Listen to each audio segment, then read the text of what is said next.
Don't ignore this psalm, not because it promises quick relief, not because it gives easy answers, but because it understands something most people never say out loud. Life keeps moving, but you feel stuck inside. The days pass, the calendar flips. People around you seem to move forward, new seasons, new plans, new energy, and yet something in you hasn't moved at all. You still wake up with the same weight. You still carry the same question. You still feel that quiet tension between time moving forward and pain staying behind. You function, you respond, you do what's expected, but inside, you feel delayed, paused, stuck. If that's you, you're not weak, you're not faithless, you're not broken, you're human. And this exact feeling lives inside Psalm 13. This psalm opens with a question that hasn't aged, hasn't softened, and hasn't been polished for religion. How long, Lord? How long will this last?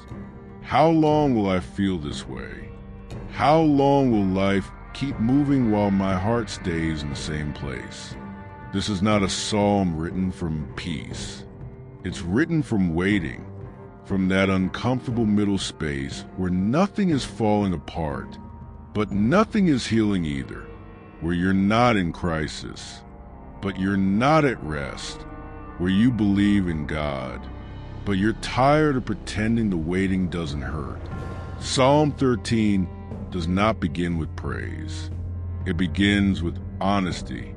It doesn't rush into faith statements. It sits inside the tension. Because sometimes the deepest pain isn't loud suffering. It's quiet endurance. It's waking up every day and asking yourself why the heaviness hasn't lifted yet. It's watching others move on while you feel stuck inside the same emotional room. It's believing God is real, but wondering why he feels silent. And maybe that's why this psalm matters so much today. We live in a world that moves fast. Progress is expected. Healing is supposed to be quick. Faith is supposed to be confident. But Psalm 13 speaks to those who feel behind. Those who feel like life keeps moving, but they're still wrestling with the same thoughts at night, still asking the same prayer, still whispering the same question. How long, Lord? This is not a failure of faith. This is a language of faith under pressure. Waiting stretches the soul. Silence tests the heart. And feeling stuck doesn't mean God has stepped away. It means you are in the exact space where this psalm was born. If you're listening to this while feeling emotionally delayed, if you're tired of explaining why you're still struggling, if you feel like you should be over it by now, but you're not, this psalm is for you. Not to rush you forward, not to force peace, but to sit with you in the waiting. In the next moments, we won't hurry. We won't fill the silence. We won't pretend everything is fine. We'll let the words of Psalm 13 speak slowly, the same way your heart has been speaking quietly for a long time. Take a breath. Let your shoulders drop. You don't need to fix anything right now. Just listen. Now, slow down.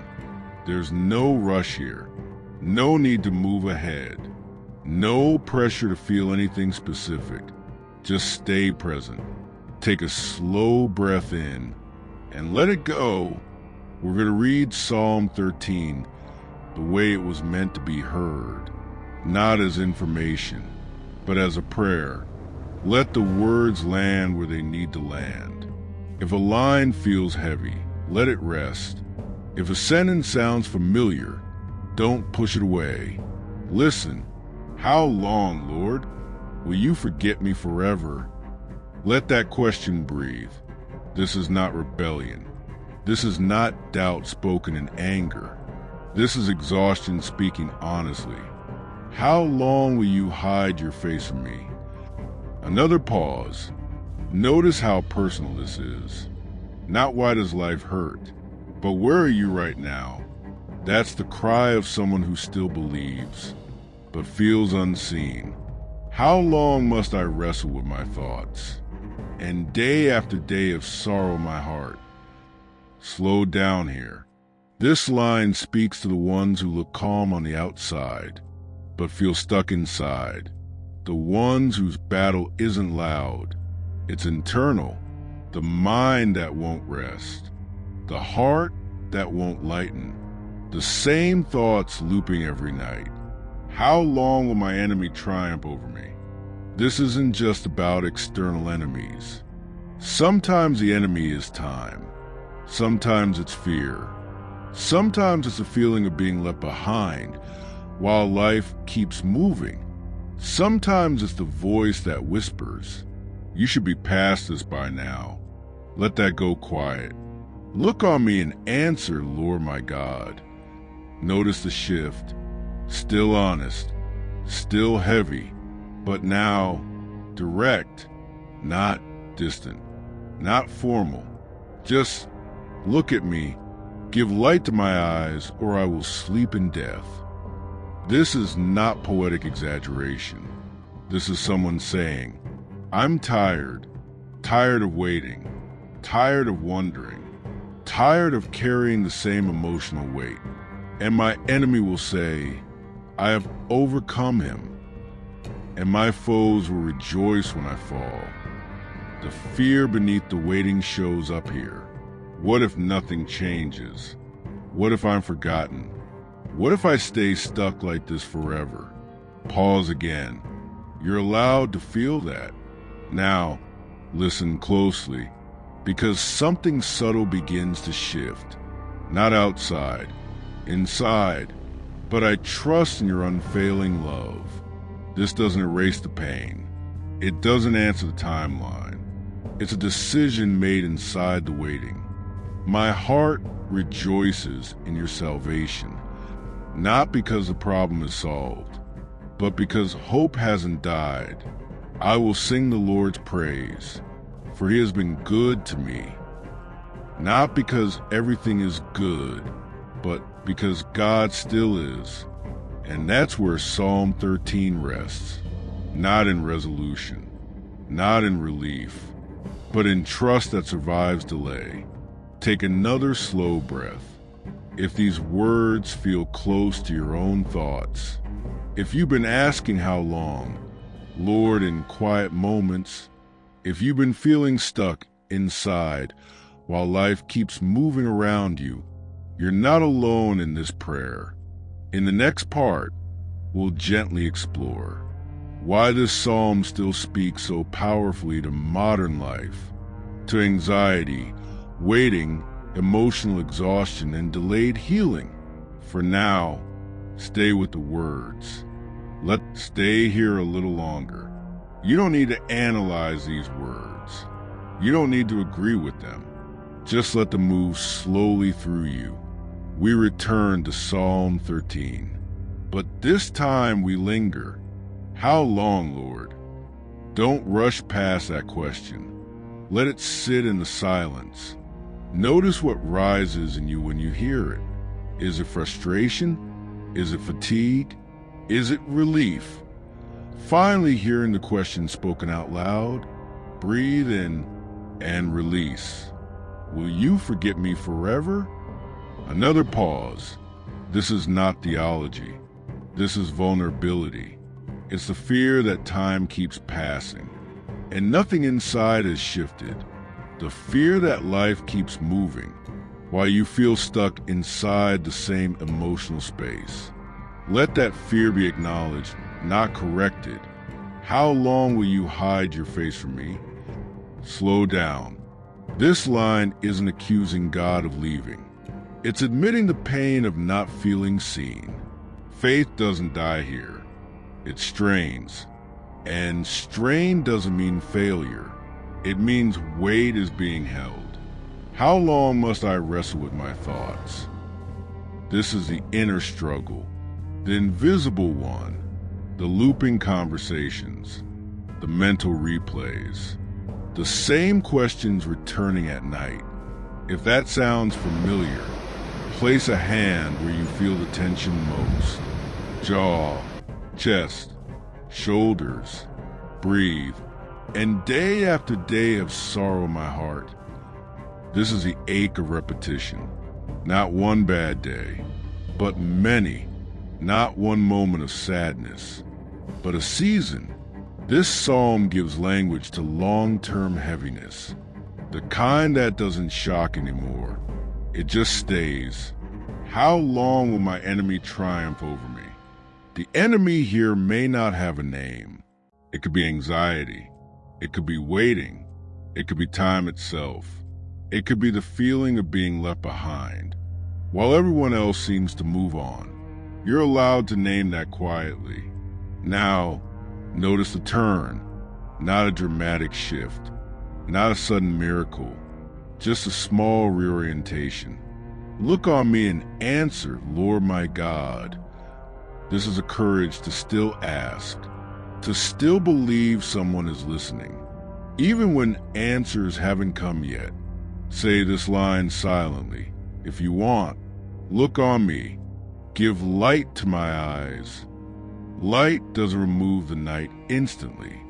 It gives enough visibility to keep going, enough clarity to breathe, enough hope to stay.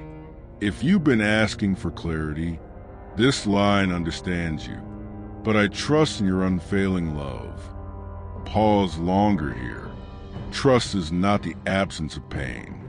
It's choosing not to walk away from God while the pain remains. This is faith in motion. Slow, heavy, honest. My heart rejoices in your salvation. Not because everything is fixed, but because hope hasn't been extinguished. I will sing the Lord's praise, for he has been good to me. This is memory speaking to the present, remembering goodness while still waiting for relief. That is mature faith. That is resilient faith. Take a deep breath now. If you feel emotionally tired after hearing this, that's normal. Psalm 13 doesn't energize. It validates. It doesn't push you forward. It meets you where you are.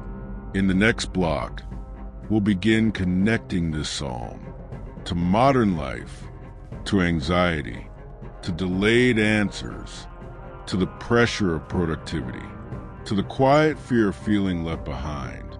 For now, stay still. Let the words echo one more time. How long, Lord? Now let's talk about why this psalm still feels so close. Because Psalm 13 is an ancient pain. It's modern pain with ancient words. We live in a world obsessed with movement, progress, updates, milestones, results. If something takes too long, it's seen as failure. If healing isn't visible, it's questioned. If you're still struggling, you're expected to explain yourself. And that's where many people quietly break.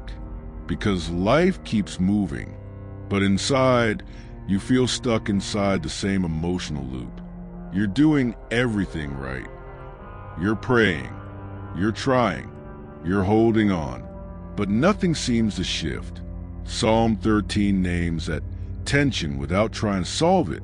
When the psalmist asks, "How long, Lord?" he's not asking for a date on the calendar. He's asking for relief from the pressure of waiting. That pressure feels very familiar today. It shows up as anxiety that doesn't have a clear cause, as tiredness that sleep doesn't fix, as the quiet fear that you're falling behind in life. You scroll, you compare, you see other people moving forward, and without realizing it, your pain becomes heavier, not because it got worse, but because time keeps passing. This is why Psalm 13 matters so much in the modern world. It gives permission to admit something we're usually ashamed of. I believe, but I'm tired of waiting. Faith culture often celebrates breakthrough. Psalm 13 validates endurance. and endurance is harder. Endurance means waking up again with the same unanswered prayer. It means trusting God without the emotional reward of immediate change. It means staying present while feeling stuck inside a season you didn't choose. The psalmist doesn't pretend waiting is spiritual growth by default. He names it as pain. That honesty is what keeps faith alive, because suppressed pain doesn't disappear. It leaks out as numbness, irritability, or silent despair. Psalm 13 refuses to let pain go unnamed. Another modern struggle this psalm touches is the fear of being forgotten. Will you forget me forever? In a world of constant notifications, being unseen feels unbearable. And when God feels silent, that fear becomes deeper. But silence does not mean absence. Waiting is not God looking away. It's often God working beneath visibility. Still, that doesn't make waiting easy. That's why this psalm doesn't jump straight to trust. It walks there slowly. It starts with honesty. It stays with discomfort. And only then does it move toward trust. That progression matters, because trust that skips honesty doesn't last. If you're listening to this while feeling anxious, emotionally delayed, or quietly exhausted, this psalm is not asking you to speed up your healing. It's inviting you to stop judging your waiting. Feeling stuck inside does not mean you're doing something wrong. It may simply mean you are in a season where faith is quieter, heavier, and more internal. And that kind of faith, the kind that keeps showing up without answers, is deeply respected in Scripture. In the next block, we'll go even deeper. We'll talk about why waiting feels so painful psychologically, how time pressure intensifies anxiety, and how Psalm 13 reframes waiting without denying the pain. For now, hold this gently. You are not late. You are not weak. You are not forgotten. You are waiting. And waiting in Psalm 13 is still a form of faith. One of the hardest parts of waiting today is not the waiting itself. It's the noise around it. Notifications never stop. Updates never slow down. There is always something reminding you that time is moving forward. And when time moves loudly, waiting feels heavier. That's why anxiety grows so easily in seasons of delay. Anxiety isn't always fear of something bad happening. Often, it's fear of nothing changing. It's waking up and realizing you're still carrying the same thoughts, still managing the same emotions, still praying the same prayer. And a quiet voice begins to ask, what if this is just how life is now? That question lives at the core of Psalm 13. How long, Lord? This isn't impatience. It's mental exhaustion. The psalmist says, I wrestle with my thoughts day after day. That line could be written today. Because modern anxiety is not just about fear. It's about mental repetition. The same worries looping. The same comparisons replaying. The same pressure building silently. You try to distract yourself. You try to stay productive. You try to stay faithful. But inside, you feel stuck inside a mental room that won't unlock. Comparison makes this worse. You see people your age moving on, healing faster, achieving more, smiling with ease. And suddenly, waiting feels like falling behind. But Psalm 13 corrects something important. Without shaming you, waiting is not the same as stagnation. Internally, something is happening. Even when externally, nothing seems to move. The problem is that modern life only measures visible progress.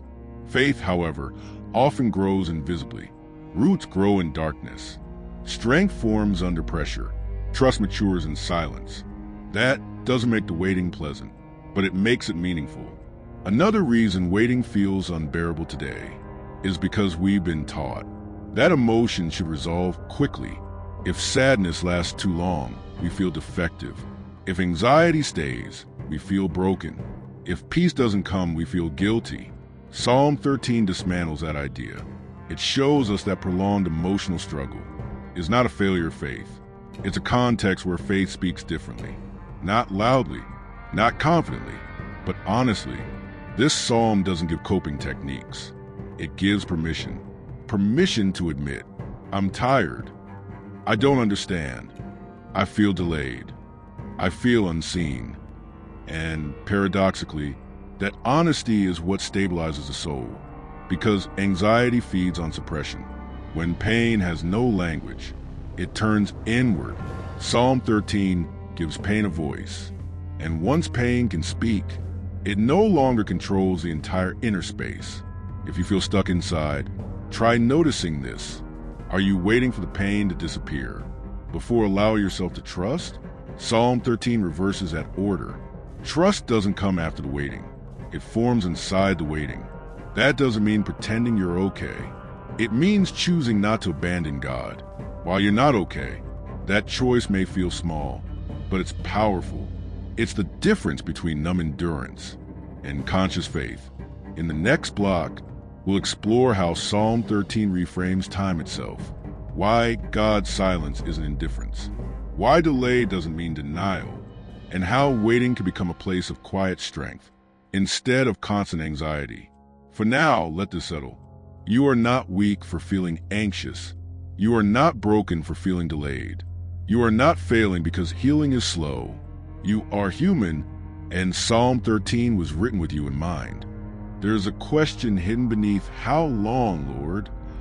It's not just about pain. It's about time. Waiting hurts because time keeps moving. Days pass. Weeks stack up. Life advances in visible ways. And when nothing changes inside you, time begins to feel like pressure. Psalm 13 understands this tension. The psalmist is not asking for an explanation. He's asking for an interruption in silence, an interruption in waiting, an interruption in feeling stuck inside a moment that won't end. But Scripture often reveals something uncomfortable. God's timing is rarely fast and almost never synchronized with our emotional clocks. Silence is not God ignoring you. Delay is not God denying you. Silence is often the space where trust deepens, without the reinforcement of answers. That's why waiting feels dangerous to the mind. The mind wants certainty, timelines, proof. But faith is not built on proof. It's built on relationship. And relationships deepen in presence, not speed. This is where Psalm 13 reframes time. The psalmist does not stop the clock. He does not escape the season. He remains inside it, but with a shifted posture. Waiting doesn't end in this psalm. What changes is how he waits. Instead of measuring time by pain, he begins measuring it by trust. That doesn't remove suffering, but it gives suffering context. Modern life treats waiting as wasted time. Psalm 13 treats waiting as inhabited time, time where God is still present, time where faith is still active, time where you are not abandoned, even if nothing visibly improves. Feeling stuck inside becomes unbearable when you believe this moment is meaningless. Psalm 13 quietly contradicts that belief. The psalm ends not with resolution, but with remembrance. He has been good to me. That's not denial of present pain. That's memory anchoring hope. Waiting doesn't mean God stopped being good. It means goodness is not always immediate. If God's love depended on speed, none of us would survive waiting seasons. So, what do you do inside the waiting? Psalm 13 offers a pattern. 1. Name the pain without editing it. 2. Address God directly, without distancing yourself. 3. Choose trust without demanding immediate change. This is not passive waiting. It's relational waiting. It's staying in conversation with God, even when the conversation feels one-sided. And that might be the hardest kind of faith, because it requires presence without feedback. But presence without feedback is where deep trust forms.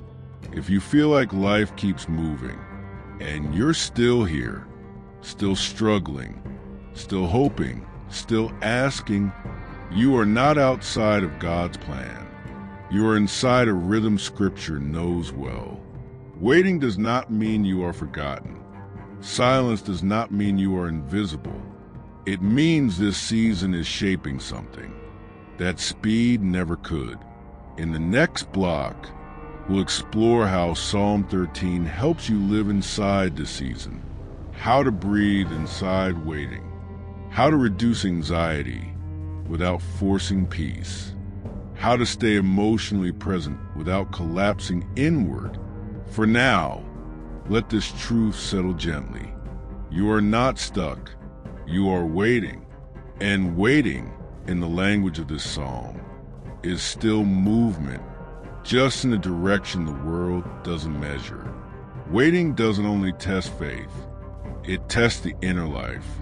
Most suffering during waiting comes not from the delay itself, but from what happens inside you while you wait.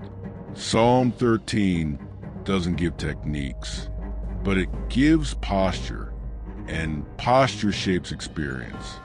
Here are a few quiet practices that emerge naturally from this psalm.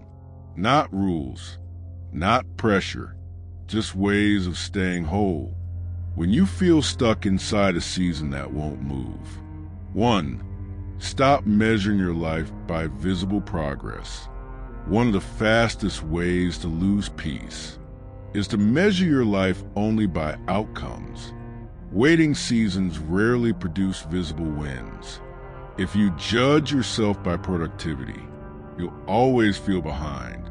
Psalm 13 invites a different metric: honesty. If you are still praying, still showing up, still speaking to God, you are not stagnant. You are engaged. 2. Let your questions exist without answers. The psalmist asks, "How long, Lord?" and doesn't receive a timeline. But he keeps the question in conversation, not isolation. Questions that stay internal become anxiety. Questions that are spoken become prayer. If you feel stuck inside, try letting the question rise without solving it. Just, "How long, Lord?" And then silence. No fixing, no explaining, just presence. 3. Separate God's silence from your worth. Waiting often whispers a lie. If God cared more, this would be over. Psalm 13 dismantles that idea. The psalmist feels unseen, yet he is still deeply seen. Silence is not rejection. Delay is not disinterest. God's response is not a reflection of your value. Your worth was never tied to speed. 4. Breathe inside the tension, don't escape it. Most of us try to escape waiting. We distract, we numb, we overwork, but Psalm 13 stays. It breathes inside the tension instead of running from it. If you're anxious right now, try something simple. Inhale slowly. Exhale longer than you inhale. Let your body realize it's safe to be here. Waiting is uncomfortable, but it is not dangerous. 5. Choose trust as a posture, not a feeling. The psalm says, "But I trust in your unfailing love." That trust does not come after relief. It exists alongside pain. Trust is not pretending peace. It's choosing not to abandon relationship. Even when you feel stuck inside, trust can still exist quietly. And quiet trust is strong trust. 6. Remember goodness without denying pain. The psalmist remembers, He has been good to me. This is not toxic positivity. It's grounding. Memory anchors hope. When the present feels unstable, you are allowed to say, "This hurts, and God has still been good." Both can be true. Psalm 13 does not teach you how to end the waiting. It teaches you how to live inside it without losing yourself. And that may be the most important skill of faith. In the next block, we'll explore the emotional turning point of this psalm, how trust quietly reshapes the inner world, even when the external situation remains unchanged. For now, stay gentle with yourself. Waiting is heavy work, and you're doing it. Something shifts in Psalm 13 that is easy to miss, not because it's small, but because it's quiet. There is no announcement, no miracle scene, no visible breakthrough. Yet something changes. The psalmist moves from wrestling to resting, not in circumstances, but in posture. This is a turning point, and it matters deeply for anyone who feels stuck inside, because most of us are waiting for life to change before we allow ourselves to breathe again. Psalm 13 reverses that order. The psalmist does not say, "When you fix this, I will trust." He says, "But I trust in your unfailing love." The word "but" is the hinge. Everything before it is pain. Everything after it is trust. Not because the pain disappeared, but because trust entered the room. This is the emotional turning point. Not hope based on outcomes, but hope based on relationship. And this kind of hope is subtle. It doesn't feel like relief. It feels like grounding. It doesn't energize. It steadies. When life keeps moving and you feel stuck inside, your nervous system is often in constant alert. Waiting keeps the body tense. Uncertainty keeps the mind spinning. The turning point of Psalm 13 is not optimism.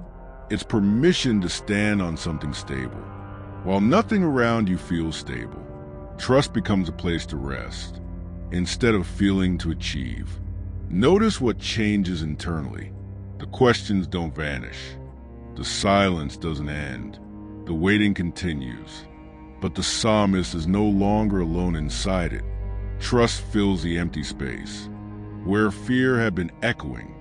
This is why the psalm can end with worship, without resolution. Worship here is not celebration.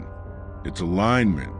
It's saying, "I don't understand this season, but I will not let it disconnect me from you."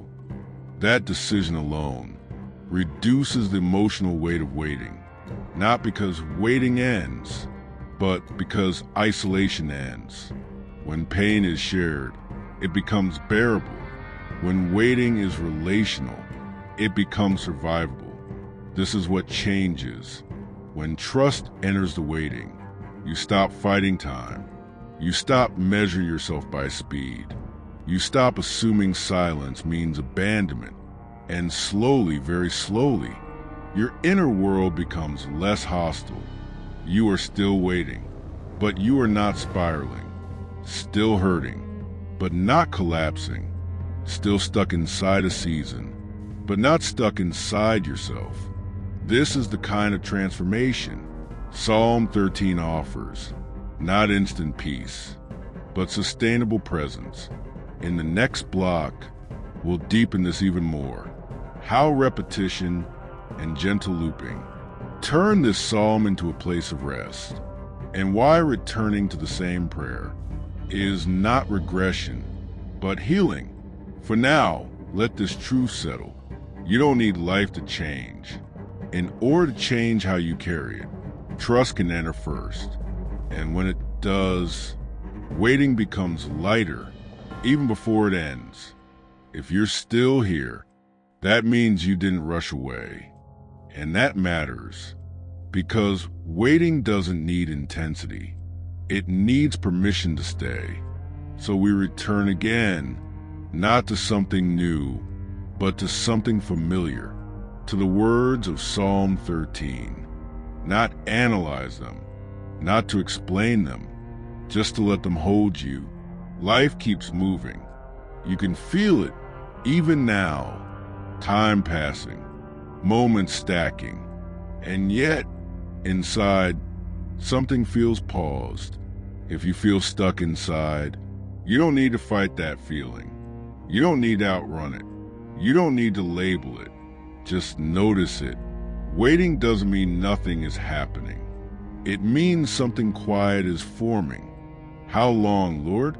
That question can return again and again. It doesn't get weaker with repetition. It gets more honest. Every time you say it, you remove a layer of pretending. How long will this feeling stay? How long will the silence last? How long will life keep moving while I remain here? You don't have to answer. You're not meant to. This psalm was never about answers. It was about staying connected. While answers delay, breathe slowly. Let your shoulders soften. Let your jaw unclench. Nothing needs to be resolved right now. If your mind drifts, that's okay. If the same thoughts return, that's okay. Healing is not linear. Faith is not linear. Returning is not failure. Returning is how rest is learned. But I trust in your unfailing love. Say it softly, not as a declaration, but as a leaning. Trust doesn't shout here. It rests. Life keeps moving, and you may still feel stuck inside. But stuck does not mean abandoned. Waiting does not mean forgotten. The psalm does not rush you forward. It stays with you. You can let this prayer loop. You can hear it again tomorrow, or later tonight, or when the weight returns. Each time, it meets you where you are, not where you think you should be. How long, Lord? Still a prayer, still heard, still held. In the next block, we'll gently prepare for closing, not with pressure, not with conclusions, but with reassurance and a quiet invitation to respond. For now, stay. Let the waiting breathe. Before we close, let's not rush the ending. Some prayers need space. To land gently, if you're still listening, it means something here felt familiar. Not dramatic, not loud, just honest. Life keeps moving, and maybe you still feel stuck inside. This moment is not meant to fix that. It's meant to hold you inside it. Psalm 13 was never designed to push people forward. It was designed to keep people connected. That's why it doesn't end with answers. It ends with presence. The kind of presence that says, you can stay here a little longer. You don't need to pretend peace. You don't need to manufacture hope. You don't need to explain why you're still waiting. Faith doesn't demand performance. In seasons like this, it invites honesty. And honesty is already happening just by you being here. The psalmist didn't leave his pain behind. To trust God, he brought his pain with him. That matters because many people think trust requires strength. Psalm 13 shows that trust often begins in weakness, in tiredness, in repetition, in asking the same question again. How long, Lord? Not as accusation, not as complaint, but as a quiet reaching. If you're feeling emotionally delayed, if you feel behind in life, if the world expects movement, and all you have right now is endurance, you are not failing. You are practicing a form of faith. That doesn't get applauded, but gets sustained. And maybe that's why this psalm keeps returning, because it speaks to people who didn't give up even when they didn't move forward, people who stayed. If you need permission to stay a little longer, to wait without guilt, to breathe without pressure. Let this be that permission. Nothing in your life needs to change. In order for God to be present, nothing about your pace disqualifies you from being held. Waiting does not cancel love. Silence does not erase care. And feeling stuck inside does not mean you are lost. It means you are still here, still listening, still breathing, still holding on, even if loosely.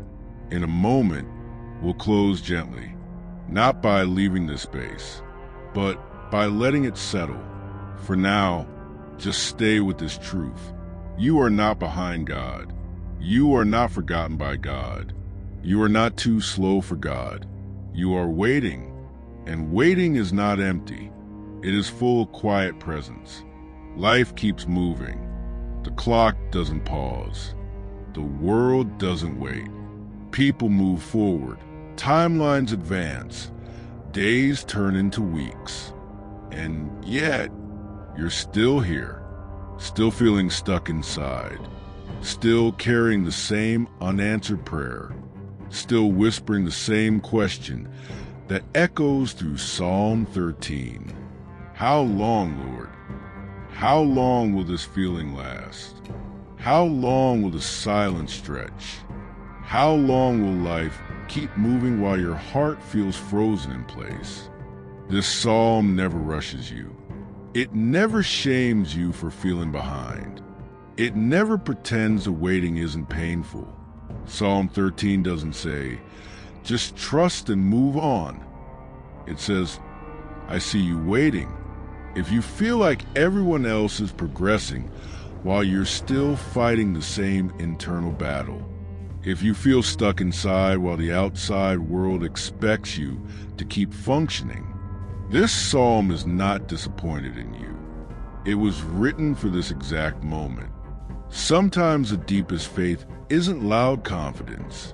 Sometimes it's the courage to keep asking how long, without walking away. Waiting does not mean God is absent. Silence does not mean God is distant. Delay does not mean God has forgotten you. When life keeps moving but you feel stuck inside, it doesn't mean you're failing. It means you're human. And it means you're still holding on. The psalmist ends not because everything changed, but because something inside him did. He didn't suddenly escape the pain. He didn't receive instant relief. He didn't get a clear timeline. What changed was his grip. He loosened his grip on the need to control time and tighten his grip on trust. That's why Psalm 13 ends with worship, not victory, not answers, not explanations, trust. And maybe that's where you are right now. Not healed yet, not free yet, not past it yet, but still here, still breathing, still listening, still waiting on God. If this prayer feels like your own, if these words sound like something you've been thinking but never knew how to say, stay. Let the psalm loop back through your heart. How long, Lord? How long will this ache remain? How long until joy returns? You're allowed to ask that. You are allowed to wait. You are allowed to feel stuck without feeling abandoned. And if you want, you can turn this waiting into a quiet prayer right now, not with perfect words, not with forced faith, just honesty, just presence, just one sentence whispered in the dark. If this video found you while you're feeling stuck inside, I invite you to do one simple thing. Comment the word "still waiting," or write "how long, Lord?" Not for visibility, not for algorithms, but as a silent signal. A reminder that you are not the only one asking, not the only one waiting, not the only one feeling this tension between time moving and pain staying. And if you want to stay here a little longer, if you want to let this prayer continue, don't rush away. Let the psalm begin again. How long, Lord? How long will you hide your face from me? How long must I wrestle with my thoughts? Stay with it, because even in waiting, even in silence, even when life keeps moving and you feel stuck inside, God is still listening, and you are still held. Stay, breathe, let the psalm speak again.